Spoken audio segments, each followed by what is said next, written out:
ey Makka, sen men uchun qanday ham sevimli va yoqimli shaharsan.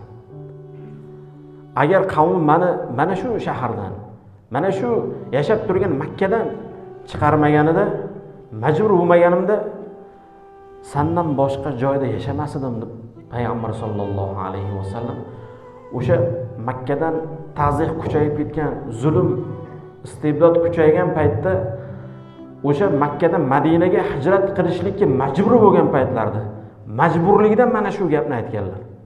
Ey Makka, men seni yaxshi ko'raman.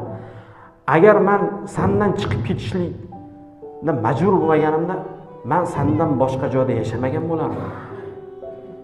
Chunki vatan bu o'zini yashab turgan joyi, tug'ilgan joyi, o'sha qishloq, o'sha yer, o'sha daraxtlar, o'sha osmon, o'sha mahalla inson vatani hisoblanadi. Mana shu joydan agar majbur bo'lmaganimda, men albatta boshqa joyda yashamagan bo'lardim. To'g'ri, inson o'zini yashab turgan joydan, maskanidan, qishlog'idan, mahallasidan chiqib ketishligini, boshqa joylarda yashashligini faxr deb bilmaydi.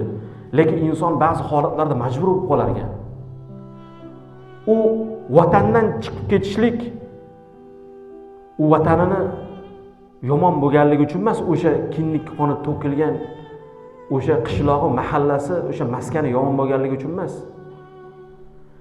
Va ba'zi o'rinlarda shunga majbur bo'lganligi uchun inson boshqa diyorlarni vatan tutishlikka majbur bo'lar ekan. Chunki sollallohu alayhi vasallam aytdilar: "Ey Makka," dedilar, "men majburman, lekin men seni yaxshi ko'raman. Lekin majbur bo'lganligi uchun chiqib ketyapman. Bo'lmaganda men boshqa joyda, sendan boshqa joyda yashamasdim" deb sollallohu alayhi vasallam muborak hadislarda aytdilar.